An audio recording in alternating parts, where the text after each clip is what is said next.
I'm starting to strongly dislike my daughter. For little background, Leah was raped by 4 men back in December. How this incident accrued was Maya threw a party while I was working the night shift, and 4 of the boys that were attendants at this party assaulted Leah. It's been devastating to say the least. Leah has lost all of her spark and quit cheer. Plus, on top of that, she opted out of her freshman year by just continuing to do courses online. She doesn't sleep in her room anymore, but with me, and just wears my late husband's hoodies all day.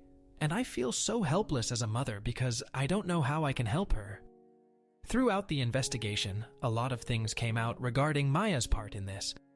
She did not set up her little sister. However, I feel like she severely neglected her, and all of this could have been avoided if she just followed my rules. I never approved a party. I left in her charge of watching Leah, and before you guys say, well, you're her mother, it's not her job to watch your kid. But the thing is, it was her job. I pay her really well to look after her sister. While I work nights, it's been an agreement we had for years. Leah is not special needs in any way. The only thing I asked of Maya is that she makes sure her sister does her homework and gets to bed at a reasonable time. The men that assaulted Leah, Maya invited herself she knew them personally and knew they had affiliates to gangs and did not care. Instead, what I found out in this investigation, she tried to put Leah with one of these boys, and Leah was not interested. This boy was harassing Leah all night, trying to get her to kiss him. Then, Leah had enough and went to her room. And the moment Maya left the house to go to McDonald's, that same boy and his friends went up to my daughter's room and raped her. The worst part about this to me is that people that were at the party heard her yelling and did not do anything, but just assumed a couple was arguing upstairs. We didn't know what happened until the next morning when the party was over. Having her do a rape kit was traumatizing for her and probably the worst moment as a parent for me. Then, couple weeks later, she tested positive for a curable STD. My baby has been so broken ever since. Even though they did get those boys, and all 4 pleaded guilty because they had evidence on their phone. But it's still so extremely hard for Leah right now.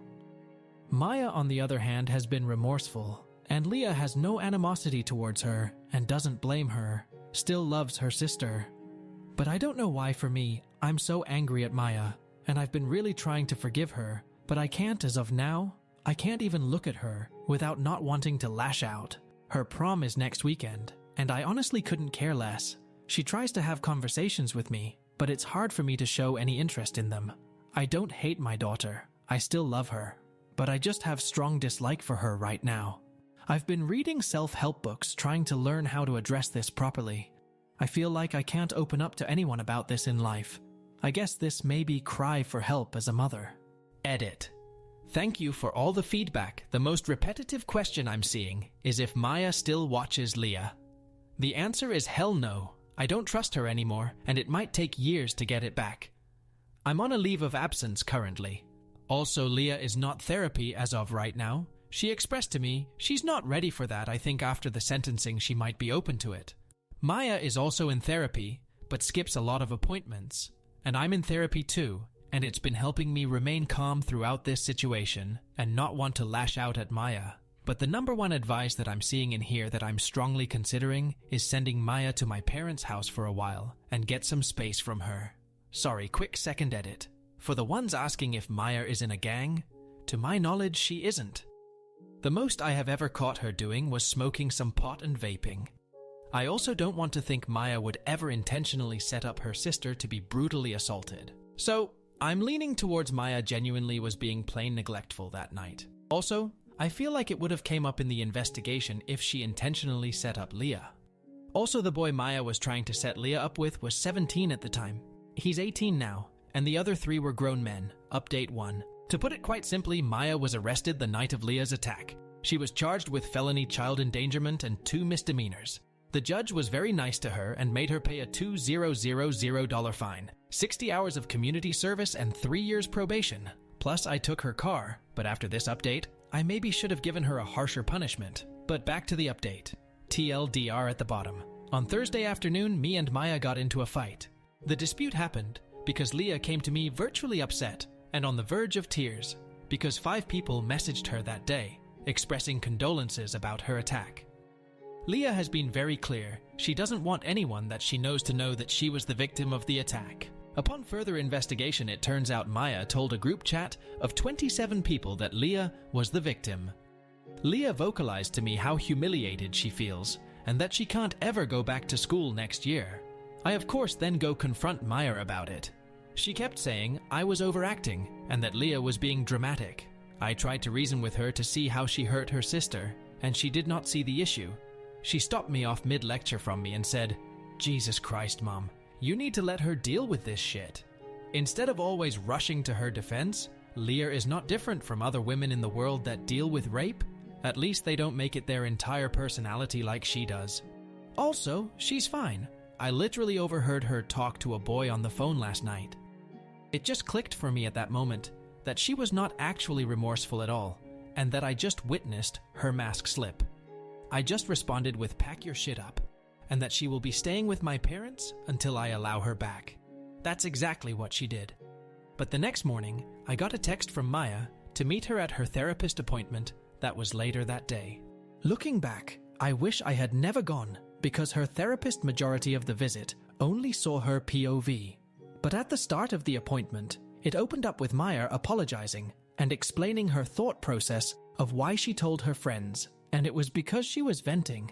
Plus, she didn't think of it as a big deal, because it's public case that was on the news, and Leah seems fine these days. Leah is listed as a Jane Doe, and not named nowhere, but I digress. We then get into the nitty-gritty of it all.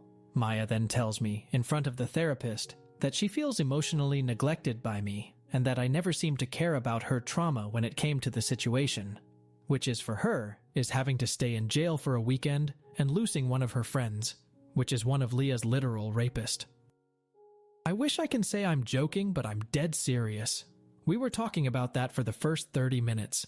Her therapist was guilt-tripping me for not being more emotionally there for Maya, and that I should try to see as her mom since their father is no longer with us. But call me an awful parent, but I don't want to be emotionally there for Maya, if it involves me having to help her mourn the friendship of the person that ruined her sister's life. The therapist was on one, especially since she kept referring to what happened to Leah as an accident, or that Leah seems happier these days because that's what Maya has been telling her, when Leah is quite literally high off antidepressants and still scores extremely low on the mental health evaluation. But I finally just had an outburst. Feel free to skip over the next paragraph because there is a massive trigger warning. I get very graphic here, but I'm just reiterating what I said. What I said to both Maya and her therapist was, I think it's kinda disgusting that the two of you are refusing to acknowledge Leah's trauma in this and keep referring to it as an accident. You spent a weekend in jail while your sister was in the hospital suffering from something your friend did to her. Ironically enough, if you ever listened to Leah, she has said that friend of yours was the most violent towards her during the attack and was the catalyst for the majority of injuries she sustained, including strangling her. So for you guys to sit here and berate me for not caring that you lost your friend because of something terrible your friend did to your sister is absolutely disgusting.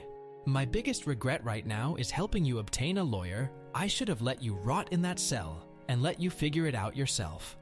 Maya started sobbing in the office at this point and saying it wasn't fair that I blamed her for what happened to Leah. She told me the only thing she was trying to do was have Leah come out of her shell because she kept hovering next to her at the party. The therapist then interjects and asks Maya how did Leah respond to her when she apologized. Maya, in such a defensive manner, says, "Apologize for what? I didn't rape her." Even the therapist was shocked when she said that, and at that point, I heard enough, and Elle stood up, threw my hands up, and left. I haven't spoken to Maya since then, and this was Friday afternoon. Maya has been texting me and calling me begging to come home so she can apologize to both me and Leah. But I don't know at this point. I never thought I would be that parent that will have to go no contact with my daughter. But I don't know if I can stomach being around her. I can't trust her, and she's not remorseful whatsoever about what happened. A part of me wants to try to make it work for the sake of Leah, because she asked yesterday if she ruined our family. And that broke my heart. Leah loves and looks up to Maya, and I don't think she can comprehend at this time that Maya also failed her. I'm just stuck, or tell me if I'm wrong for not understanding Maya. I'm sorry for the not-so-happy update. Relevant comments. You are not in the wrong. You want to be there for your children, but clearly Maya cannot take responsibility for the role she played in this. I would like to say that it's maybe her not wanting to truly realize it and acknowledge it for fear of the guilt that would consume her, but it is clear she just doesn't feel remorse. Honestly, I'm so glad her mask slipped in front of the therapist too. Hopefully, that gave them the insight that maybe, just maybe, they've been fed lies. Still very weird and horrible for them to treat the situation that way, given what they seem to know already about the attack. Also, I'm curious about your other child. Do they live in the house or near? Do they know what happened to Leah? I'm just wondering about her support right now. She obviously has you, but especially with her thinking she ruined the family. I'm wondering if she has anyone else close that she can lean on. Also, with some people now knowing, and there being gang affiliation involved, I'm wishing for love and safety for you and Leah. No one deserves that, especially not a child who is supposed to be safe in her own home. My response. So my oldest is my son. He got married a month before everything went down, and I didn't want to drag him in too much about Maya, because I want him to enjoy the newlywed phase with his wife. Him and his wife are very supportive, and his wife takes Leah all the time for sleepovers, or just to get her out of the house.